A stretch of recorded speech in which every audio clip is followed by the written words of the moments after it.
মধ্যে ৮০ কিলোমিটার বেগে ঝড় ২ নম্বর সতর্কতা সংকেত। তীব্র গরমের মধ্যেই দেশের কয়েকটি স্থানে ঝড় বৃষ্টির পূর্বাভাস দিয়েছে আবহাওয়া অফিস। এর মধ্যে সিলেট, ব্রাহ্মণবাড়িয়ার উপর দিয়ে ঘন্টায় ৮০ কিলোমিটার বেগে তীব্র ঝড় বয়ে যেতে পারে বলে আশঙ্কা করা হচ্ছে। রোববার ২১ এপ্রিল রাতে দেশের অভ্যন্তরীণ নদীবন্দরগুলোর জন্য দেয়া এক সতর্কবার্তায় এ তথ্য জানানো হয়।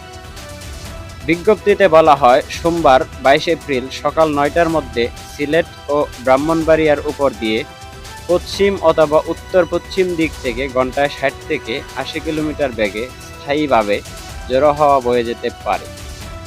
এ সময় বৃষ্টি অথবা বজ্রসহ বৃষ্টিপাত হতে পারে।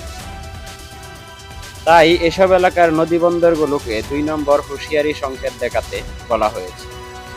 এদিকে তাপপ্রবাহ আরও তীব্র হতে পারে বলে জানিয়েছে আবহাওয়াবিদ ওমর ফারুক।